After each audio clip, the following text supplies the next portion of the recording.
Hello everyone! Magandang gabi po sa inyong lahat. Ito po si Sas Regando Sasot, ang inyong pong favorite na tagalista ng Noisy. Ayan, yung mga nag-aantay ng live. Nako, ano ba kayo? Ano ba kayo? Mga ano ba kayo? Jody Kid ba kayo? Ano na? Kamusta na mga kababayan? Kamusta?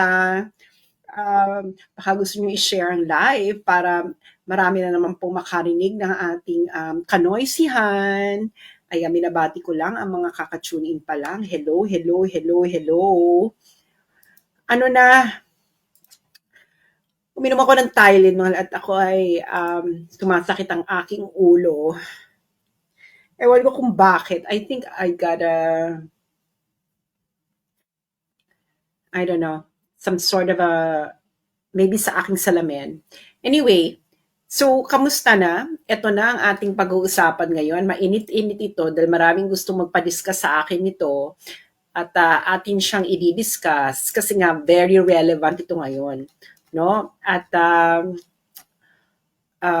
sana ma-interview natin si Attorney Topacio. Attorney Topacio, kung nakikinig ka, sana ma-interview kita about dyan sa extradition ni Congressman Teves para malaman namin yung details. But anyway, we will now rely on just the news, no?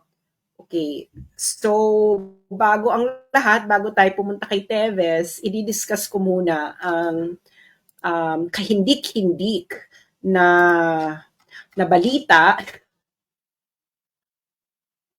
Kahindik-hindik na balita kasi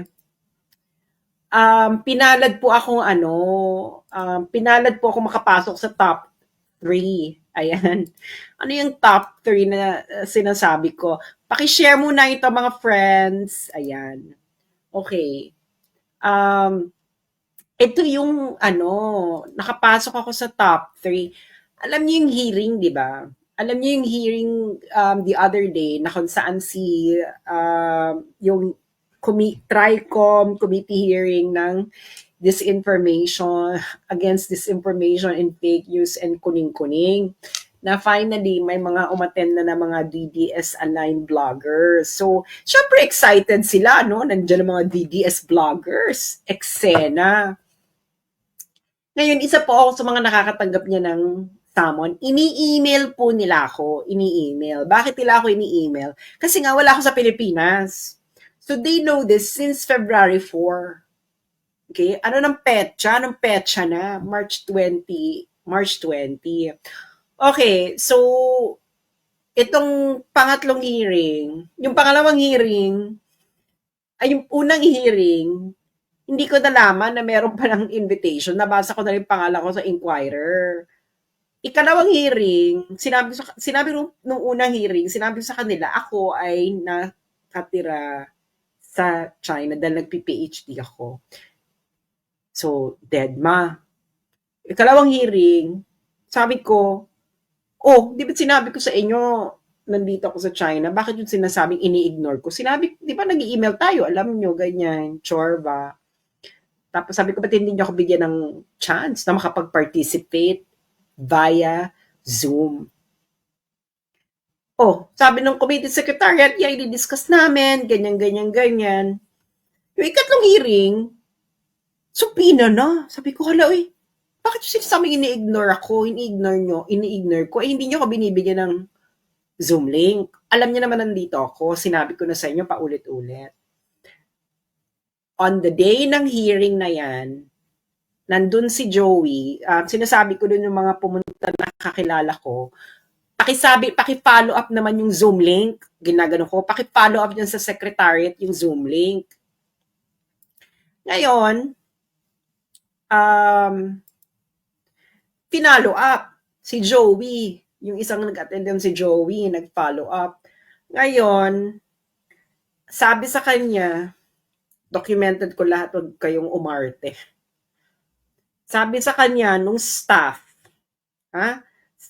ng secretariat, i-email daw ako. Hintayin ko daw sa email. Yan ang sinabi sa kanya. Ngayon, sabi ko, wala pa Joey, paki-follow up. Kasi nga, baka malate ako. Ganyan. And then, si Joey naman, masugid na taga-follow up. Ang ginawa na lang sa kanya, picturean mo na lang to, sabi ng staff, at ipadala mo sa kanya. Sabi kay Joey. Okay? Sabi kay Joey. Ngayon, pinadala sa akin ni Joey yung link. Pinadala sa akin. Kaya ako nakapasok eh. Diba? Because ready ako umattend. Dahil nga, hindi ko naman sinabing ini-ignore ko. Diba? So ngayon, sinend sa akin ni Joey, nandun ako, papakita ko sa inyo kasi documented to lahat. Huwag kayong umarte. Diba? Huwag kayong umarte. So ipapakita ko yung nag-post pa ako, sabi ko, excited na ako, buti na lang, nandito na ako, ganyan. So ipapakita ko sa inyo na para makita ninyo ha. This is at 10. Ano bang unang-unang video? Hindi ko kasi na-post lahat ng video eh. Syempre kailangan i-video para walang lusot. Dahil nga, ako naman ay 10:27 a.m. ang una-una. So ito pala, 10:27 a.m. to. Pero, pinost ko to ng 10:32. So, papakita ko sa inyo ha. So, ayan. Papakita ko sa inyo. So, ayan. December 16, 2024, entitled So, ayan. Ini-introduce niya na yung committee hearing. So, nakita niyo ako. Ayun ako. December 16, 2024, entitled Nakita niyo ako. Ayun ako. Ayan. There you have it.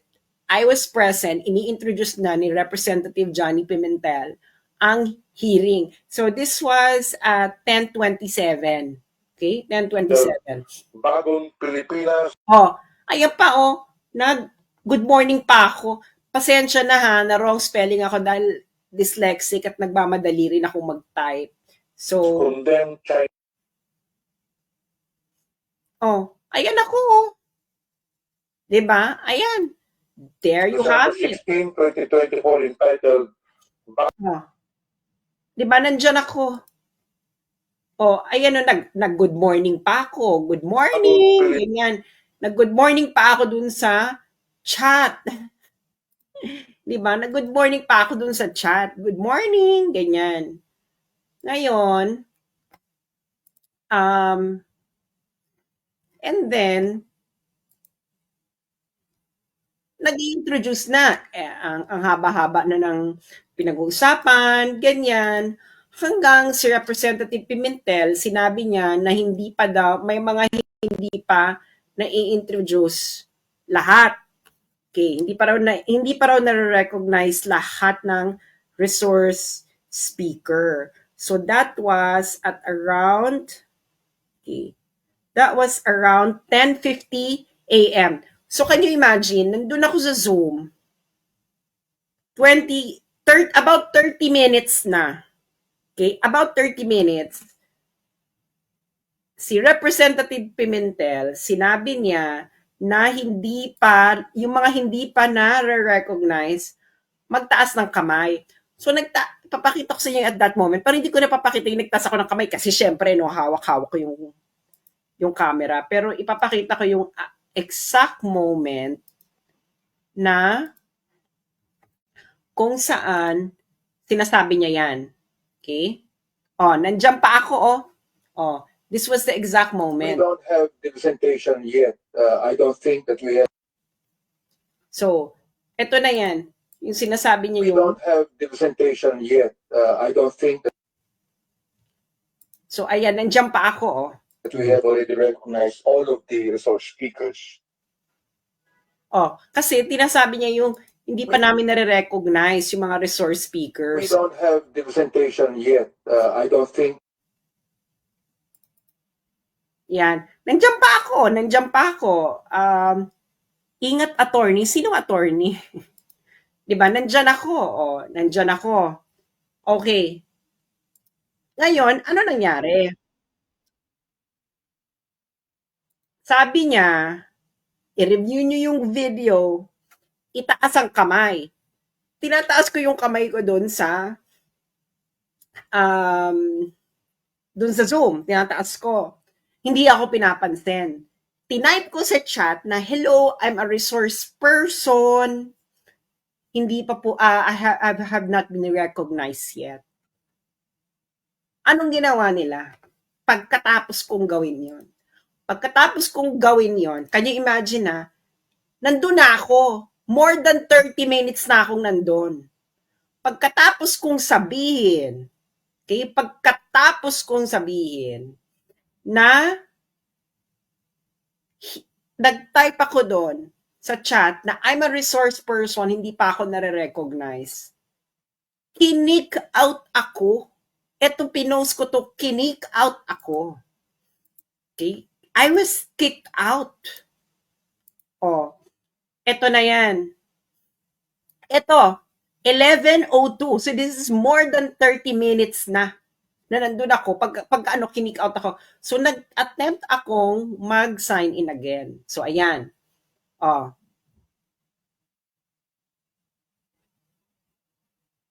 So, nagsa-sign in uli ako niyan. Oh, the host remove you from the meeting. Oh. Ayan. Unable to rejoin this meeting, the host removed you from the meeting. So, ibig sabihin, nandun ako. Tinanggal niyo ako eh. Tinanggal niyo ako. Oh, di ba? Malinaw yan. Alam mo naman ako, documented lahat, kailangan. Okay. So, tinanggal nila ako. Ngayon, si Joey, yung mga tao doon, tinitext ko, sabi ko, Joey, paki-raise nga na hindi pa ako nare-recognize, ganyan. Tapos, kinik out ako sa Zoom. Can you imagine, nandun ako more than 30 minutes nung sinabi ko na hindi pa ako nare-recognize, kinik out mo ako. So, there is some malice involved. Di ba? Okay. Ngayon, balikan nyo yung buong video, di ba nagsalita si Joey? Kasi kinukulit ko sila eh. Oy, pakisabi, di pa ako nare-recognize sa tinanggal ako sa Zoom, ganyan. Ganon. Ngayon, ginawa ni Joey. Anong sabi ni Representative Pimentel? Ang Zoom daw ay hindi daw to para sa resource person. Para lang daw yon sa mga congressman at committee secretariat. Hindi daw nila alam kung paano napunta sa akin yan. And Joey was trying to explain. And then they were interrupting her. Sabi, baka na-leak lang sa kanya. Ano sabi niyo na-leak sa akin? Kinukulit ko kayo, yung secretariat, na bigyan ako dahil gusto kong umattend. Okay. Ngayon, anong pinalabas nila? Hindi ako umattend. Are you serious? And you're a committee against this information? I was there. I was already there. Bago pa magsimula yung meeting, nandun na ako, nakapasok na ako dun sa Zoom. Nandun na ako, nakapagbayang magiliw na ako, nakapag-opening prayer, ini-introduce na lahat, etc. At nung tinanong ni Representative Pimentel kung sino pang hindi na-introduce na resource person, itaas ang kamay. Nung tinaas ko ang kamay ko at itinipe ko na ako po ay I'm a resource person and I have not been recognized yet, you kicked me out and you didn't allow me to go back again. And then now, sasabihin yung I ignored it. That is bad faith. Correct? Bad faith. Di ba? And hindi kasi pwedeng sabihin na yon ay pang congressman lang. Bakit? Okay, papanood ko tong salamat pala sa TikTok. Sa TikTok ba to galing? Kasi may nagpadala sa akin ito eh. Papanood ko lang ito sa inyo. Okay. Malaman kung anong rason.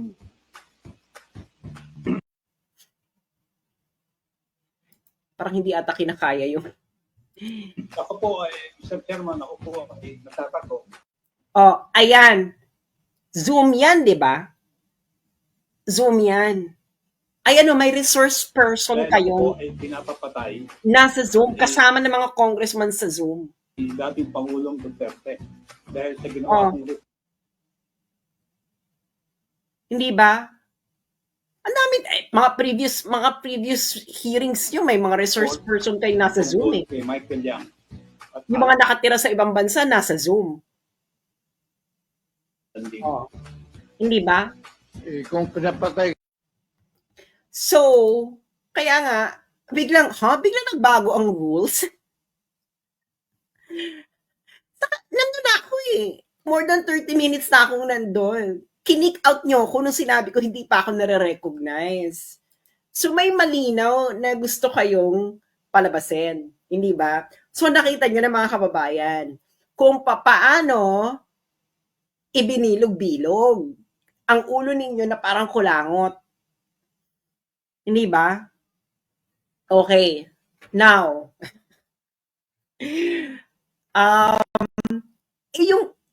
pinapadala nyo nga ako at dahil alam nyo na wala ako sa Pilipinas, ang pinapadala nyo sa akin yung invitation via email. Dahil alam nyo wala ako sa Pilipinas. Hindi ba? That's what you have been doing. Dahil alam nyo wala ako, ini-email nyo ako. So, alam nyo na via Zoom lang akong available. Pero, ang ginagawa ninyo, ayaw ninyo. Nung nandun na ako, naka-attend na ako, nasa Zoom na ako, kinick out nyo ako. Tapos, sasabihin nyo, absent ako. Common sense naman. Diba? Common sense nga, guys. Common sense. Paano akong absent kung kinick out nyo ako? You can only kick me out if I were present.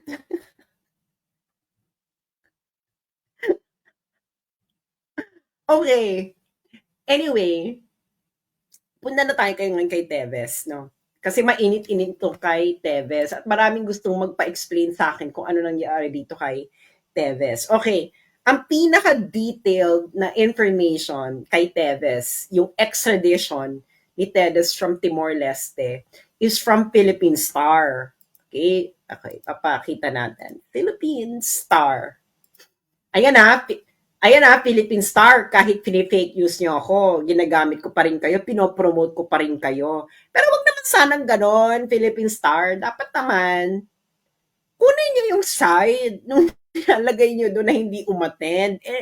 Anyway, wala akong pakiya. Let bygones be bygones, di ba?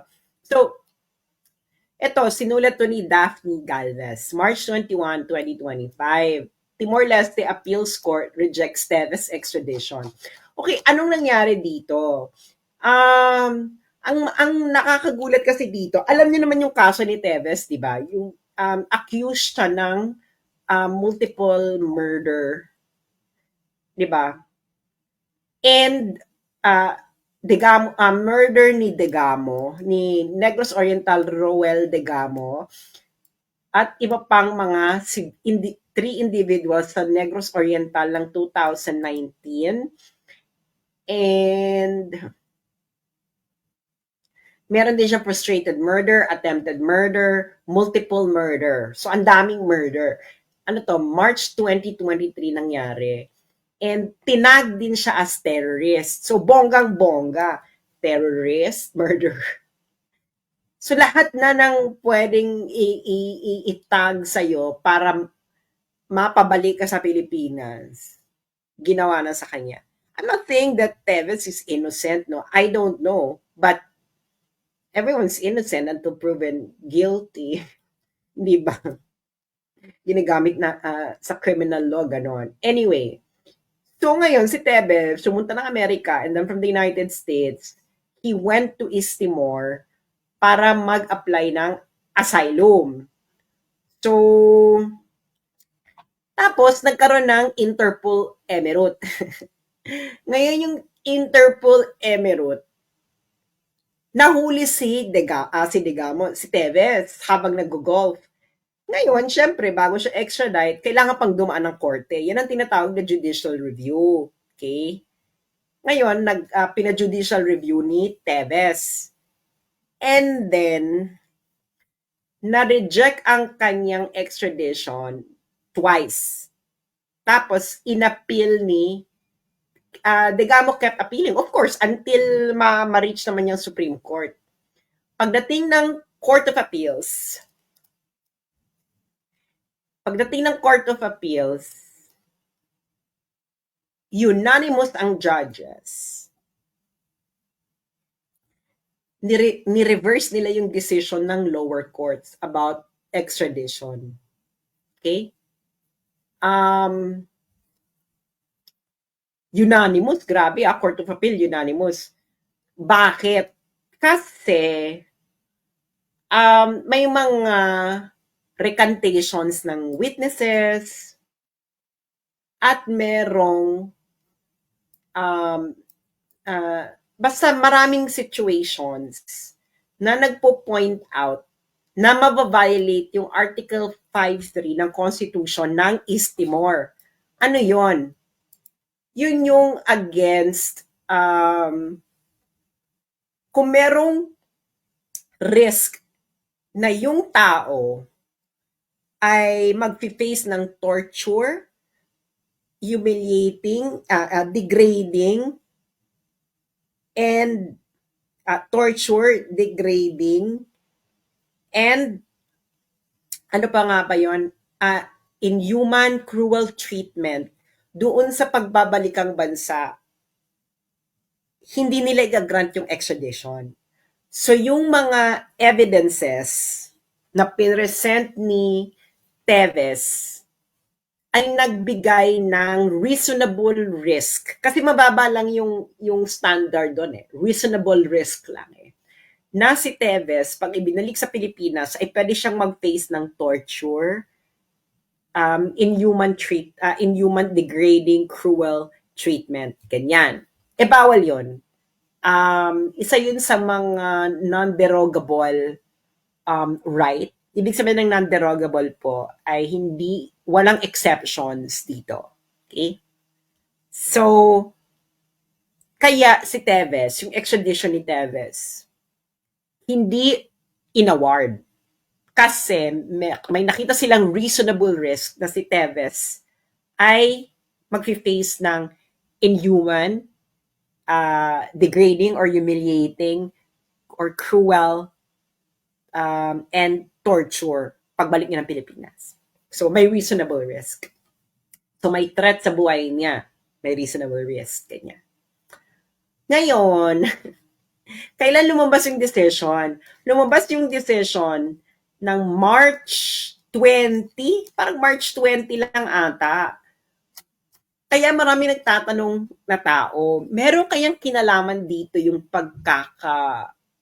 di ba? May mga pwedeng magtanong yung mga tao na kung may kinalaman dito yung nangyari kay Digong.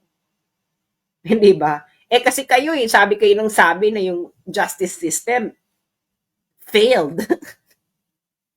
So, bakit magkakaroon ng kumpiyansa yung ibang bansa na ipa-extradite dyan yung mga gusto nyong pa-extradite? Kayo na mismo nag-anang sa mundo na ang justice system sa Pilipinas ay hindi na gumagana kaya dapat si Digong ay kailangan panglitisin sa ibang bansa.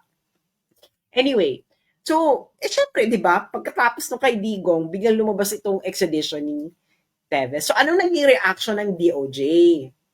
Sabi ng DOJ, sila ay surprised and deeply disappointed. Sabi nila, the decision is peculiar and legally improbable.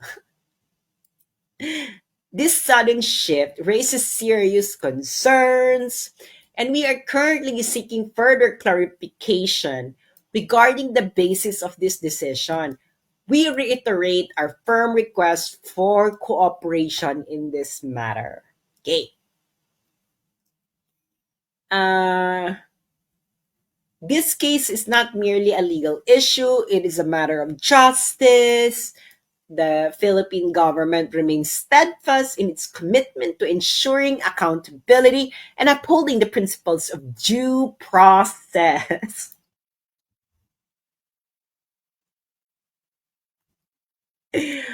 We call on all concerned authorities to respect our legal processes and uphold internal cooperation in the pursuit of justice. And then, March 19, si DOJ Secretary Jesus Crispin Remulla, sabi niya, he is quoted as saying na the Philippine government is still waiting for the process of Teves extradition to unravel, hinting that there was so much corruption in Timor-Leste's criminal system. Okay, ito ang sabi ng Philippine Star na sinabi ni DOJ Secretary. We're waiting for the process. There was supposed to be just one more appeal. Then there's another appeal. And then there's another appeal. It's a morphing legal system. Tapos nanakot na si Remulla. Remulla said that it could cost Timor-Leste in their bid to be a member of the Association of Southeast Asian Nations. Yan, nanakot na. Okay. I think that the pressure on them is immense also. They want to become members of the ASEAN, and that's going to cost them if they don't act accordingly. Ayan na. Okay. Ngayon, sabi naman ng lawyer ni Teves, Timor-Leste's decision, a triumph of the rule of law, as well as an indictment of the kind of government the Philippines has, which he said ignores the Constitution and the laws of the Republic in the brazen desire to silence political dissent and destroy the legitimate political opposition. Okay. So, baka may kinalaman. Kasi yun ang kino-quote ni ni Attorney Topacio eh. 'Di ba? Baka may kinalaman, baka lang na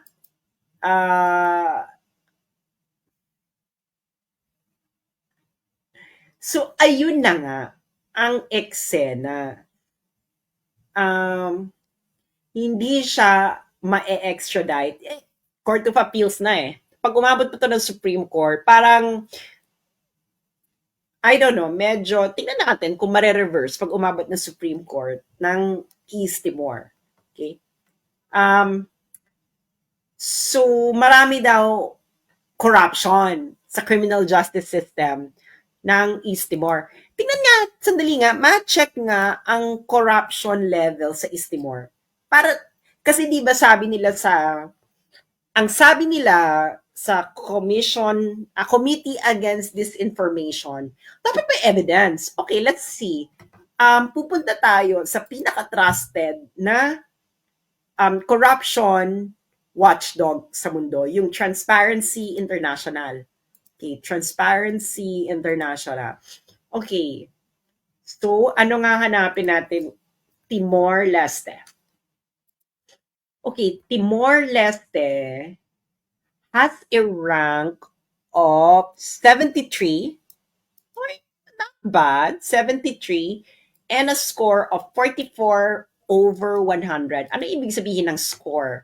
Let's see. CPI score is the most widely used global corruption ranking. Okay. CPI country score is the perceived level of public sector corruption on a scale of 0 to 100, where 0 means highly corrupt, 100 means very clean. Ayan. So, 44 over 100 ang Timor-Leste on public sector corruption. Pero overall, ang rank niya is 73 to 180. So, hindi siya number 1, definitely. So, rank 73 ang East Timor. So, okay, not bad for a young country, di ba? Kailan lang naman naging bansa, naging independent state ang East Timor, no? Mas matanda pa ako sa East Timor as an independent state. Anyway, okay, 44. Tingnan mo natin yung Pilipinas. Baka naman mas malinis ang Pilipinas sa East Timor. Kaya nagsabi si DOJ Secretary Remulla na maraming korupsyon sa criminal justice system sa East Timor. So, Philippines. Okay, Philippines. Okay. Na-surprise ako dito, So, kung ang East Timor ay rank 70 in the 70s, ang Pilipinas ay 114. Okay. And yung East Timor ay 44 ang cleanliness score. Ang Pilipinas ay 33. Okay, medyo may problema tayo doon. Medyo may problema tayo doon na nilait natin yung East Timor about corruption.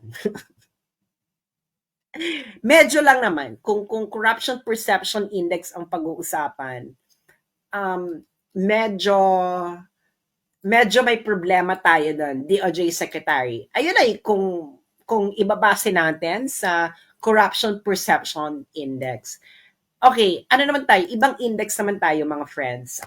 Let's try Freedom House. Kasi syempre, di ba, yung extradition, excuse nila, baka ito masubject sa cruel, inhuman, degrading treatment. Ibig sabihin, yung bansa mo, mababa ang parang human rights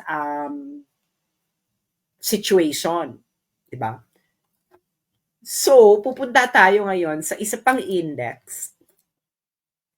Ang tawag dito ay Freedom House. Okay, Freedom House. Dito natin makikita yung civil political rights, kuning-kuning, everything. So, let's find Timor-Leste. Timor-Leste. Okay, Timor-Leste. Ano bang gusto nyo?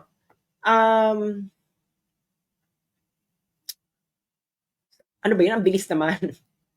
Ang bilis naman. Hindi pa ako nakakapag Timor-Leste. Ang hahanapin dito natin, mga friends, ay ang kanyang ranking ng 2025. Okay, Timor-Leste. Timor-Leste 2025. 72 over 100. In fairness, ang 100 is perfect score. Okay, 100 is perfect score. Political rights, 33 over 40. So 40 is the perfect score. 60 is the perfect score. Not bad. Okay, not bad. Political rights, 33 over 40. Wow. Diba? Parang bongga. Civil liberties, 39 over 60. Not bad, no? Lagpas sa kalahati. So, and then ang kanyang description is free. Free, ibig sabihin malaya itong East Timor. Okay, tingnan natin ang Philippines. Okay. Philippines. Okay. Philippines. Oh.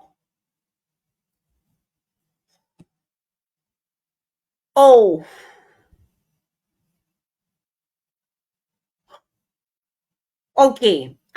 Political rights, 25 over 40. And civil liberties, 33 over 60. Okay. Ay, huwag kayo magpapadala ng mga star sa Facebook dahil hindi po siya sa akin nire-remit ng Meta. Wala, hindi po ako nakatanggap ng mga stars niyan. kayo magpadala ng star sa Facebook. Anyway, so 58 over 100. Okay, medyo, well, lagpas naman siya ng pasang-awa, no? Pero mas mataas pa rin yung East Timor. And Philippines is partly free. Okay, so, medyo, parang yung sinabi ni DOJ Secretary Remulla na maraming corruption sa criminal justice system ng Timor-Leste or ng East Timor ay hindi nagtutugma doon sa corruption index ranking ng Timor-Leste versus the Philippines at freedom index ranking ng Timor-Leste versus the Philippines. So, parehong metrics, higit na mas less corrupt ang East Timor kaysa sa Pilipinas at mas may freedom sa Timor-Leste kaysa sa Pilipinas. So, kailangan natin itong gawa ng essay. So, class, please take out a 1/4 sheet of paper.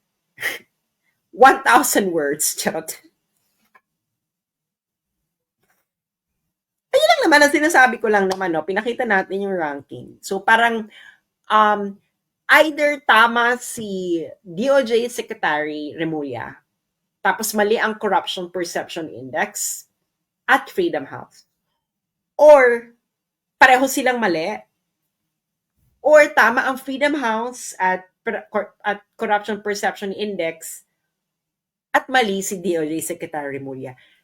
Pero yun na nga, hindi natin alam. No? We don't know kung sino talaga ang tama, yung Corruption Perception Index and Freedom House or si DOJ Secretary Remulla. Pero yun na nga, ang relevance ng decision ng Timor-Leste nito, kasi guys, pag ang mga bansa, halimbawa si Harry Roque, di ba nag-apply siya ng asylum? Usually, kung itong mga they sometimes refer to extradition decisions on ng mga asylum seeker, ng mga citizens ng bansa ng asylum seeker na yon.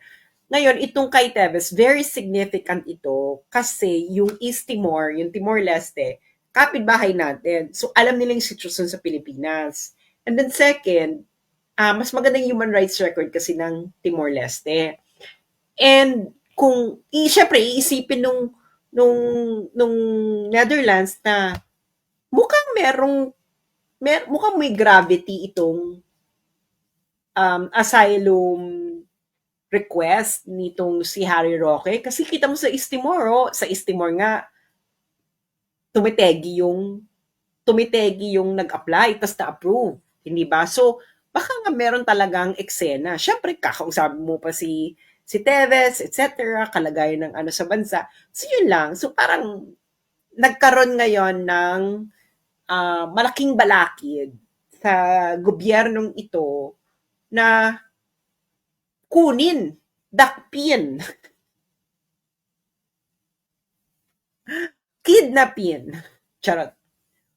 Ang mga taong nasa ibang bansa na nagkikriticize sa kanila. Yun lang naman, no? Kasi this is going to be influential, itong desisyon ng Timor-Leste sa extradition ni Teves because it will be referred to by other countries when processing extradition cases involving Filipinos. So yun lang po, maraming salamat.